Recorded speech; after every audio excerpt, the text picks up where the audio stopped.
우선이 이제 지난 주말 경기 결과를 통해 가지고 선두 대전과 2위 전북의 승점이 같아진 상황입니다. 그리고 오늘 이제 K리그 1 15라운드 경기들이 오늘부터 진행이 됐는데 전북은 이 경기에서 비기기만 해도 대전과 같은 15경기를 치르고도 승점을 더 앞설 수 있는 그런 상황이었어요. 자, 한번 결과를 볼까요? 네, 그래서 그런지 비겼습니다. 그래서 비겼습니다. 아무튼 일이 되셨잖아. 한잔해 이런 상황이고. 뭐 제주 원정은 쉽지는 않죠. 어려운 상황이고 저도 이제 중계를 좀 틈틈이 챙겨보면서 했는데 전북이 후반에 좀 몰아치면서 기회를 잡았음에도 불구하고 마무리를 짓지 못했어요. 네. 그 부분에서 전북 팬들이 느끼는 가장 큰 문제는 콤파뉴의 부재 부분이었을 것 같습니다. 콤파뉴 선수가 이제 부상으로 빠진 거죠. 네. 그 부상 정도에 대해서 아까 말씀을 잠깐 해주셨는데, 네. 조금 뭐 정확하게 제가 이게 몇 주다까지는 말기드리기는 어렵겠지만 일단 A매치 휴식기 전에는 복귀 못하는 걸로 알고 있습니다. 네. 좀 되는군요. 네. 그래서 오늘 이제 전북의 이제 등번호번 보면 당당한 주전 스트라이커 티아고 선수가 나왔는데 96번 대신에 10번이 딱 나왔는데 티아고 선수가 이게 참 그렇게 마냥 나쁘지 않았거든요. 하이라이트만 보면 이거 괜찮은 슛인데, 이거 괜찮은 슛인데, 뭐 다이빙 해더니 뭐 이것저것 괜찮은 슛을 한 것 같은데 중요한 건 무득점이라는 거예요. 그리고 이 선수가 콤파뉴보다 팀플레이 전체에 기여하는 바가 더 적은 선수이기 때문에 결국은 이 선수는 골로 말해야 되는데 그걸로 말하지 못했다. 이게 콤파뉴가 사실은 최근에 리그 이 경기 전까지 앞서서 5경기에서 득점이 없었어요. 네.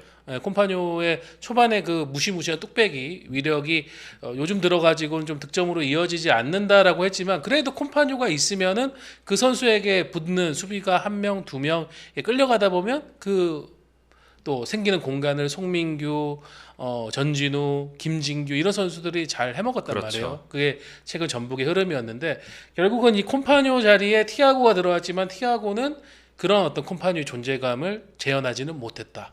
네. 뭐 괜히 포엘 감독이 한번 베스트 11 정하니까 거의 안 받고 가는 게 아니었다.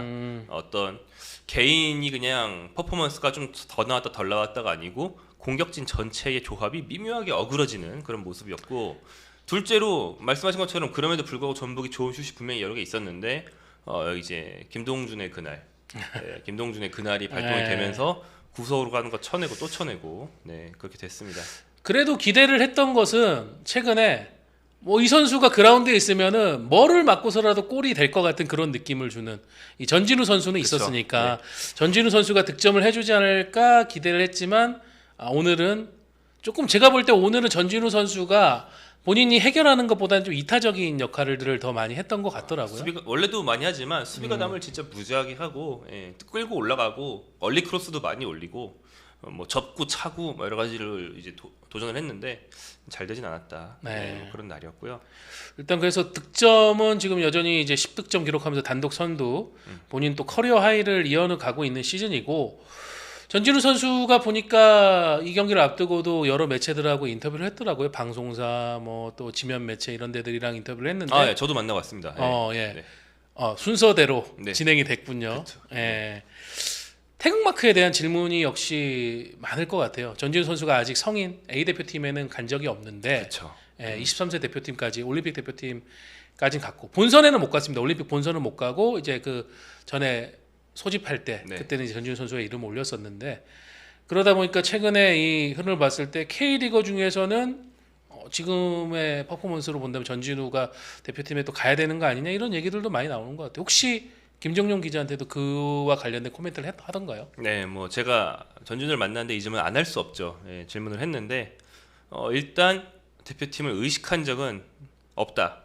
물론 더 어렸을 때는 뭐 가고 싶었고 누구나 영원한 꿈이지만 자신은 이제 연령별 대표팀에서도 멀어진 이후로 A 대표팀을 의식하는 거는 굉장히 먼 일이 됐기 때문에 의식하지 않았다. 그리고 약간 이젠 20대 중반인데 20대 초반부터 좀 이렇게 욕도 많이 먹고 본인이 좀 심정적으로 우여곡절이 많았다고 생각하는 것 같아요. 그래서 굉장히 좀 도사 같은 얘기를 많이 하더라고요. 난 다 내려놨고 득점 목표 없고 득점왕 욕심 없고 아무 욕심도 없고 그냥 하루하루 잘하고 싶은 마음밖에 없고 지금 올 시즌으로 뭔가 잭팟을 터뜨리겠다보다는 이걸 어떻게 길게 앞으로 유지할 것인가 이런 거를 이제 본인이 고민하고 있겠네요. 마인드 컨트롤 얘기를 많이 했는데 뭐 그래서 뭐 주위에서 요즘 얘기를 많이 해주시고 질문을 하도 많이 받으니까 뭐 본인도 좋긴 한데 기대하면 또 안 됐으면 실망할 수 있기 때문에 기대지 않아야 기대가 한다. 크면 실망이 큰 법이고. 그럼에도 불구하고 만약에 뽑힌다면 제가 이프를 달아서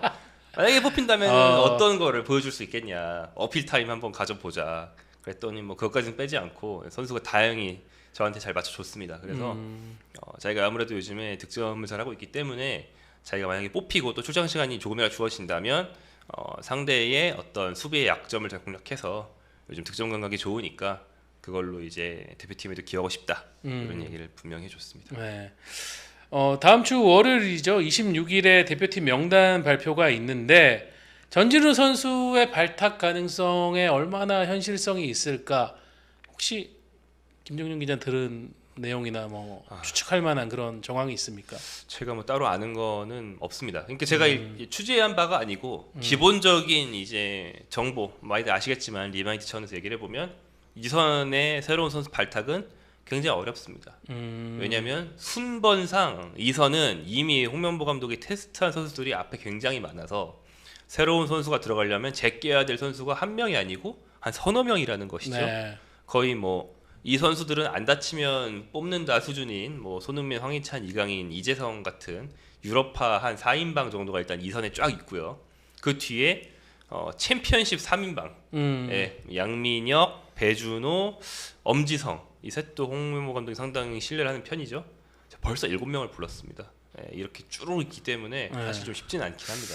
저는 제가 들은 정보를 하나 얘기해 드리면은 지금 문제가 뭐냐면 아까 얘기한 그 우리의 유럽파 4인방 외에 챔피언십에서 뛰고 있는 젊은 3인방 이 선수들이 시즌이 굉장히 일찍 끝났어요. 그렇죠. 5월 초에 끝났어요. 많이 쉬었죠. 5월 5일, 6일 이때 이제 이 선수들이 국내에 들어와 가지고 있는데 지금 그러면은 6월 초 소집까지 거의 한 달 4주 동안 팀 훈련 없이 들어온단 말이에요. 그럴 때 이 선수들의 퍼포먼스가 과연 얼마나 유지돼서 들어올 것인가. 경기 감각. 경기 감각적인 부분. 요거에 대한 우려를 하고 있고 그리고 지금 제가 최근에 들은 정보는 양민혁 선수가 수술을 했습니다. 이거는 뭐 이제 무릎이나 이런 발목 이런 데는 아니고 제가 알기로 코 쪽에 좀 이제 선수가 좀 더 플레이를 원활하게 하기 위해서 이제 코 쪽에 수술을 한 것으로 알고 있는데. 그거 농구 선수들이 많이 하는데. 농구 선수들 비중 만곡증 이런 거 수술하면 자유투 잘 들어가거든요. 요게 또 회복되는 거 뭐 운동을 시작하는데 한 일주일 정도 걸린다는 얘기가 있더라고요. 그렇게 되면은 양민혁 선수가 다음 주 중반 이후부터 운동을 시작한다면은 사실상 더 상황이 어려워지는 거잖아요. 그런 부분 때문에 저는 전진우 선수가 뽑힐 가능성이 있죠. 아니 저 정확히 어디 수술했는지 몰라요. 그냥 코 수술을 했다는 얘기만 들었습니다. 코다라고만 들었다. 그게 뭐 이제 보통 축구 선수들이 이렇게 팔꿈치나 이런 거에 이제 코가 골절되면은 그게 이제 코뼈가 휘거나 이래가지고 좀 힘든 게 있으니까 그걸 나중에 수술을 하는 경우들이 많거든요. 그러니까 그죠. 코뼈가 잘못 붙은 거를 달고 살다가 나중에 할 수도 있어요. 저희 아버지는 코 맞아가지고 휜 뒤에 40년 있다가 수술하셨습니다. 그래.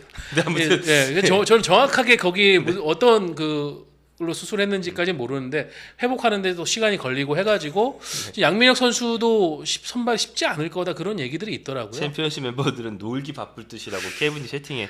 그렇진 않고. 그렇지는 않아요. 운동은 하고 있습니다. 오히려 선발대 가능성을 조금이라도 높이기 위해서 운동을 하고 있는데. 제가 오늘 또 엄지성 선수 측한테 물어보니까 광주에서 굉장히 열심히 훈련하고 있다고 하더라고요. 광주 FC에서 와서 훈련해라 그래가지고 광주에서 훈련하고 있습니다. 엄지성을. 뭐 배준호 선수도 마찬가지일 거고 열심히 운동을 하고 있을 텐데, 근데 아까 이제 그런 종합적인 부분을 볼 때는 그래도 K리그에서 절정의 퍼포먼스를 유지하고 있는 선수가 조금 더 평가가 더 위지 않을까. 그쵸. 그리고 홍명보 감독이 생각과는 다르게 이번 자신의 대표팀 이제 두 번째 감독 시기에 와서는 K리그 선수들 선발 비중이 적지는 않거든요. 저는 전진우 선수가 발탁될 가능성이 좀 있지 않나라고. 그러니까 이 시점이 K리거들이 체력이 고갈되지 않고 경기 체력이 최고조, 경기 감각도 최고조인 딱 그런 시기고 여름 되기 전, 여름 되면 더워서라도 체력 떨어진단 말이죠. 네. 게다가 이건 뭐 요행이지만 전북이 오늘 경기했잖아요. 토요일, 일요일 경기가 아닌 금요일 경기를 했기 때문에 이제 다 소집 이후에 뭐 일정을 준비하는 데 있어서 약간의 유리함이 있을 수 있고, 물론 이거는 뭐 너무 먼 얘기니까 보랄 바는 아니지만 전준 선수의 지금 퍼포먼스만 보더라도 충분히 유리한 상황이죠. 이게 우리가 지금 유럽파가 뭐 일본에 비해서는 숫자가 우리가 아직 적긴 하지만 그래도 아시아에서 정말 유럽파가 많은 팀 중에 하나고, 대표팀에서도 유럽파 비중이 지금 절반을 넘어서다 보니까 또 중동파도 조금 있고요. 네, 오히려 이런 6월 이럴 때의 선수 선발이 상당히 애를 먹어요. 작년에도 김민재, 조규성, 또 누구 못 왔었죠? 그래가지고 좀 대표팀이 풀 가동을 못했던 그런 상황도 있었었고, 이번에도 지금 김민재 선수 계속 아킬레스 건염 지금 안고 가는 상황이니까 선발 여부가 확실치가 않고, 제 생각에는 아마 못 뽑히지 않을까 싶어요. 네. 손흥민 선수도 이제 우승 이후의 인터뷰에서 발 부상이 아직 완전히 다 회복된 건 아니다라고 또 얘기를 했으니까 그 부분도 좀 더 살펴봐야 될 것 같고요.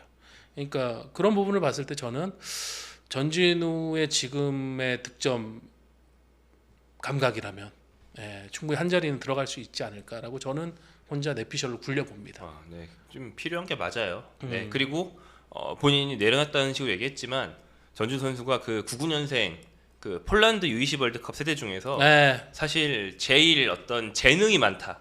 그러니까 좀 번뜩이고 뭐 기술도 좋고 이렇다는 얘기를 들었던 선수인데, 막 우리가 얘기한 것처럼 A 대표팀 발탁이 굉장히 늦어지고 친구 뭐 잠깐이라도 들어갔던 친구들 뭐 오현 이재익 뭐 좀 많이 들어간 조영우 많은 또래들이 들어가는 거를 지켜만 봤잖아요. 네. 동기부여라는 오세훈. 측면에서 오세훈 동기부여라는 측면에서도 상당히 좀 메리트가 있을 수 있다. 네, 그렇습니다. 한번 전진우의 또 대표팀을 향한 전진도 기대를 해보도록 하고요. 오늘 한 경기가 더 있었는데요. 네. FC 안양과 포항 스틸러스의 경기였습니다. 이 결과도 보겠습니다. 여기는 승부가 갈렸네요. 네. 요즘 안양이 그래도 이제 초반에 남자의 팀 뭐 하면서 패가 조금 더 많지만 승이 거의 반 가까이 되면 이렇게 승점을 잘 따는 거거든요. 그래가지고 거의 중위권 정도에 있었는데 요즘 패배가 좀 늘어나고 하면서 순위가 좀 떨어지고 있는 그런 양상입니다. 리그 기준으로는 지금 5경기째 승리가 없는 상황. 맞아요. 코리아컵까지 합치면 6경기. 지금 뭐 안양은 승리가 없는 상황에 빠졌고, 포항은 어정원 선수가 팀과 함께 환상적인 호흡으로 또 득점을 만들어냈고, 그리고 김인성 선수가 투입되자마자 조르지의 패스를 받아가지고 추가골을 넣으면서 2대0으로 승리. 이제는 선두권에게 또 한 발 더 다가서는 포항이 됐습니다. 근데 사실 이 경기를 둘러싸고는 또 다른 이슈가 하나 있었어요. 지금 광주 못지않게 이번 주 내내 축구 팬들의 화제가 됐는데, FC 안양의 구단주죠, 최대호 안양시장이 네. 주중에 기자 간담회를 열고 판정에 대해서 정면으로 좀 비판을 하는, 나를 세우는 그런 자리를 가졌는데, 사실 이 간담회에 대한 후평가, 끝난 뒤의 평가가 썩 좋지가 않았습니다. 맞습니다. 일단 판정에 대한 불신, 그리고 판정도 판정이지만 판정 이후에 소통에 대한 불신, 불만 이런 것들이 이제 현장뿐 아니라 축구 팬들 사이에 상당히 쌓여 있었기 때문에 사실 가려운 데를 긁어주는 얘기가 될 거라고 많이 기대를 했단 말이죠. 중반까지는 그랬습니다. 그러니까 최대호 안양시장이 들고 온 뭐 어떤 사례들이 10가지 사례, 10장면. 사실 전부 다 오심이라고 보기에는 무리가 있을 수도 있지만, 아무튼 누군가 이렇게 그러니까 연맹에서 그 2013년부터 이제 심판 판정에 대해서 말하는 걸 금지시키고 있기 때문에 그 입에 재갈이 물린 상태에서 누가 한번 들이받아주기를 누가 바랬단 말이죠, 다들. 그래서 중반까지는 좋았는데 막판에 이제 우리 시민구단이 기업구단 상대로 뭐 이렇게 얘기가 나오면서 약간 좀 셀프 물타기를 해버려가지고 좀 포커스가 이상하게 분산돼 버린 그런 상황이 됐죠. 그러니까 지금 뭐 말씀해주신 것처럼 가장 많은 비판을 받는 부분이, 아니 K리그면은 다 K리그고 지금 뭐 기업 구단들은 오심 피해가 없나요? 이렇게 지금 나오는 상황인데, 여기서 편가르기를 해버리면서 말씀해주신 것처럼 약간 시민구단이 피해를 보고 있다, 손해를 보고 있다라는 식의 얘기를 해버리면서 완전히 이제 지켜보고 있던 타 구단 팬들이 대호 형 그래 한번 제대로 때려줘 긁어줘 이랬는데 마지막에 왜 우리를 때려? 약간 이렇게 되면서 좀 상당히 좀 안 좋은 평가로 끝나고 말았습니다. 이게 11년 전으로 기억을 하는데 당시 이제 성남 FC 구단주였던 지금은 대권 주자죠. 이재명 당시 성남시장도 당시 이제 성남 FC가 그때 그랬어요. 리그 성적은 강등권, 강등 위기에 빠져 있고 그때 뭐 FA컵은 마지막에 이제 FC 서울 상대 승부차기 승리를 하면서 우승을 했는데 그 강등권으로 추락한 거에 대한 문제 중에 하나로 판정 문제를 짚으면서 그 이재명 당시 시장도 엄청 공개적으로 비판을 하고 이랬었거든요. 그래가지고 프로축구 연맹 징계도 받고 나와가지고 소명 절차를 하는데 비공개로 치러진 그 내부 소명에서는 이재명 시장이 뭐 자신의 잘못을 인정하고 사과하고 했다는데 정작 나와서 그 방송사 카메라와 기자들 앞에 서서는 저는 사과 안 합니다. 제 잘못 인정하지 않습니다. 판정이 잘못됐습니다. 이러면서 한번 또 뒤집어진 적이 있었거든요. 그때 저 느낌은 그랬어요. 이재명 시장이 뭐 많은 비판도 받고 지지도 받고 했지만 프레임을 잘 짰어요. 이렇게 최대호 시장처럼 기업구단, 시민구단 편가르기 이런 건 없었고 그냥 성남 입장에서 우리는 무능력한 심판 대한축구협회 때문에 손해보고 있다. 정몽규 회장 어떻게 할 거냐? 프로축구연맹은 이거 어떻게 책임질 거냐? 우리 이래가지고 강등되면은 어떻게 할 거냐? 이런 식으로 막 진짜 일반 공격만 했단 말이에요. 근데 약간 이번 최대호 시장은 물론 이제 최대호 시장이 준비한 코멘트, 비판 내용 이런 것들도 있었겠지만 옆에서 누가 도와줬을 건데 마지막에 방향성을 좀 잘못 잡지 않았나? 그러니까 좀 영리하지 못했다.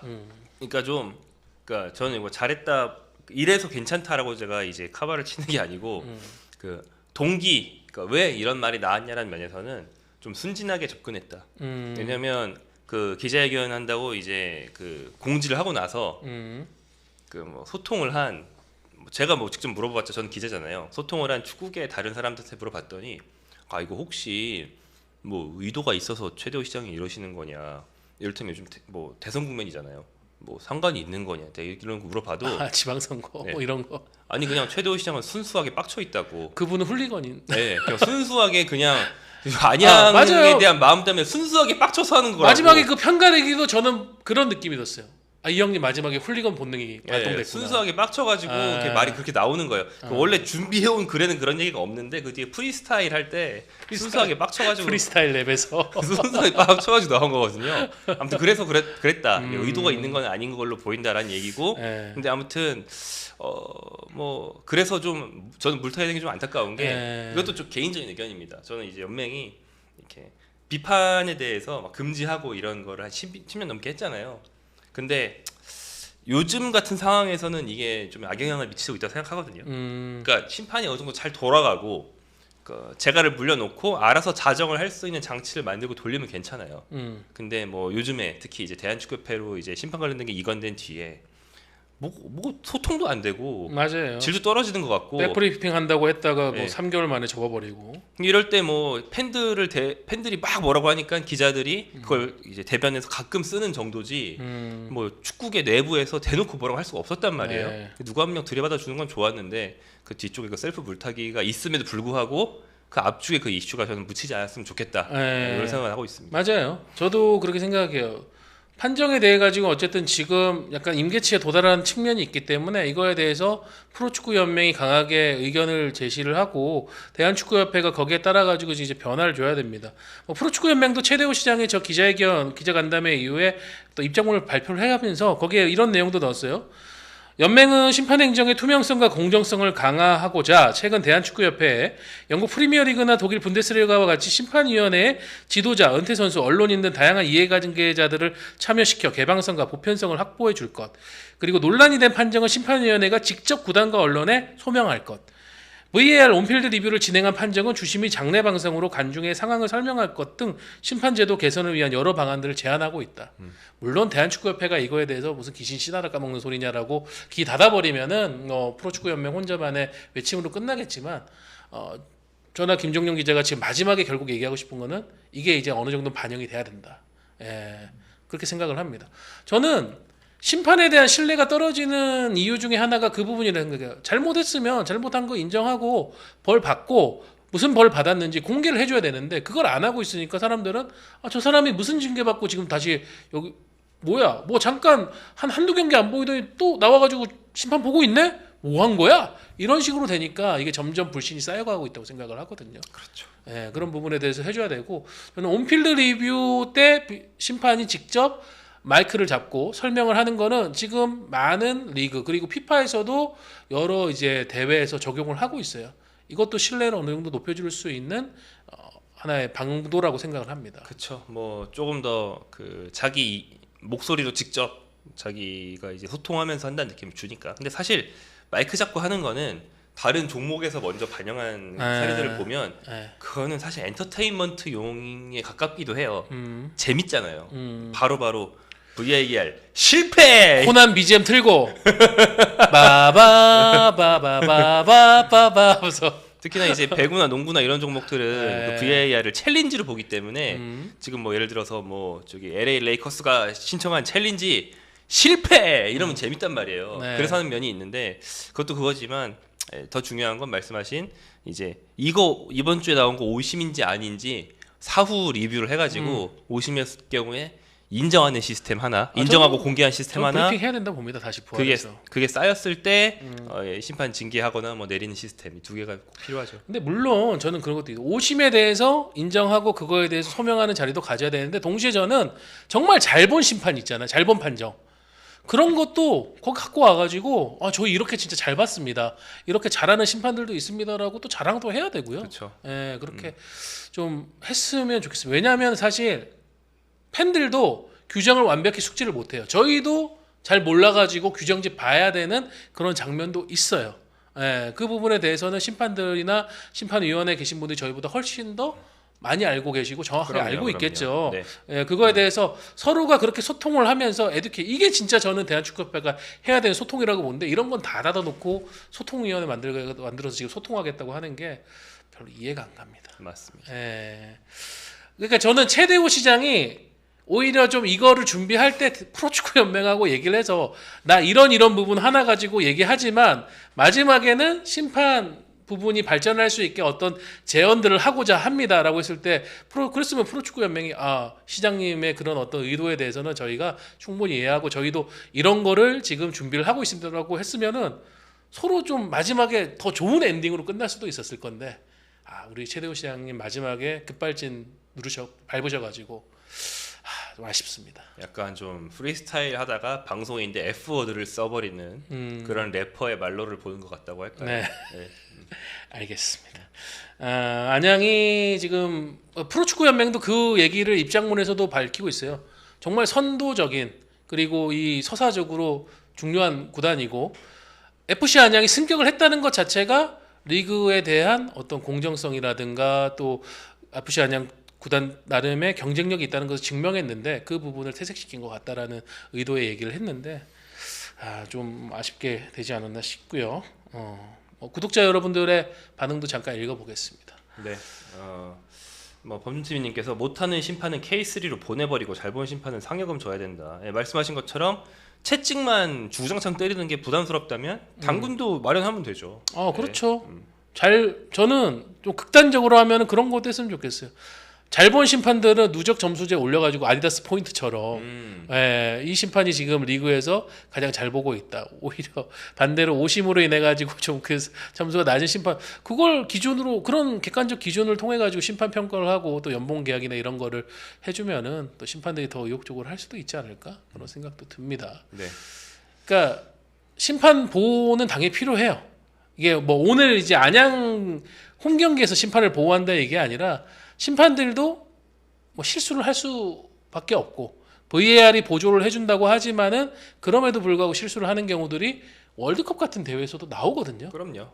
나오는 게 판정이기 때문에 그건 하지만은 그렇게 했을 때 어떻게 인정을 하고 그거에 대해서 조치를 취해가지고 신뢰를 다시 회복할 것인가 이제 그 시스템을 만드는 게 중요한데 이거를 대한축구협회는 커튼을 닫아버리고 안 보여주고 있기 때문에 우리가 더 불신하는 거겠죠. 그러니까 근본적으로는 뭐 무서워서 어쩌고 뭐 의도가 있어서 어쩌고 이렇다기보다 뒷전이에요. 축구협회가 K리그로 보내는 심판들의 어떤 운영이나 이런 것이 축구협회 내부의 어떤 사업 순위에서 뒷전입니다. 연맹이 협회보다 작은 단체임에도 불구하고 그때 조금이라도 열심히 했던 거는 연맹은 그 우선순위가 높았고 그래가지고 뭐 이거 심판 가지고 이것도 해보고 저것도 해보고 이것도 도입해보고 뭐 시도를 했단 말이에요. 근데 협회는 그냥 관리만 하면 되는 거 아님? 우리가 지금 바쁜 게 얼마나 많은데 이러면서 뒷전이란 말이죠. 우리는 A매치 해가지고 돈을 벌어야 되걸랑. 네, 우리 지금 뭐 천안도 가야 되고 뭐 어쩌고저쩌고 뭐 이런 상황이란 말이죠. 네. 근데 이거 지금 맥락이랑 다른 채팅은 보통 잘 안 읽지만 개꿀 해체나 헤라님의 저거는 꼭 읽고 말씀드려야 될 것 같은 게 K리그 유니폼 살려면 어디서 구매해야 되냐고 이렇게 도와드려야 되기 때문에 저거는 말씀드리고 가야 될 것 같은데 어떻게 해야 됩니까? 각 팀 사이트 네, 각 팀 홈페이지 들어가시면 샵이 연결되는 링크가 있을 겁니다. 맞습니다. 네, 거기 가셔서 구매하셔도 되고 메이저 브랜드들 유니폼 같은 경우에는 오프라인에서도 좀 판매를 하거든요. 네. 그리고 뭐 해당 구장에 뭐 메가 붙이긴 좀 그렇지만 스토어 보통 경기장에 딸려 있기 때문에 뭐 경기 보러 가셔서 즉시 구매하고 즉시 마킹하는 거 낭낭이 가능합니다. 울산이나 수원 같은 인기 구단들 같은 경우에는 시내에 있는 브랜드 매장 혹은 구단이 따로 만든 오프라인 매장에서도 상시 구매가 가능한 것으로 알고 있습니다. 무신사 대구에서도 대구 유니폼을 살 수가 있나 보군요. 네. 그 이번에 무신사 대구에서 그 살리오 팝업을 했죠. 네. 뭐 저런 거 보면은 K리그도 분명히 한 걸음씩 더 발전적인 방향 나가려고 많은 예를 쓰고 있는데 같은 무신사에서 팝업을 했는데 KBO를 이겼어요. 이겼어요? 살리오 빠르긴 하지만 엄밀히 살리오가 반쯤 도와줘서 이긴 거긴 하지만 같은 선수 아니고 같은 무신사가 제공한 공간에서 KBO K리그 순으로 팝업을 했는데 K리그가 훨씬 많이 팔았습니다. 물론 살리오 빠르긴 하지만 네. 자, 그렇습니다. 자, 그러면 오늘 두 경기 결과가 반영된 현재 K리그 1 순위는 어떤지도 저희가 확인해 보겠습니다. 네, 전북이 아까 전에 기사가 있던데요. 1265일 만에 K리그 1 선두에 등극을 했다.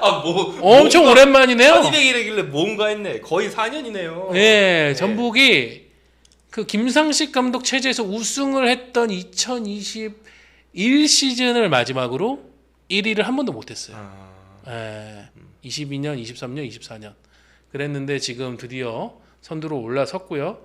그리고 포항도 오늘 승점 3점을 챙기면서 4위로 도약해서 지금 상당히 울산, 대전, 전북을 또 뒤에서 쫓아가고 있는 그런 상황입니다.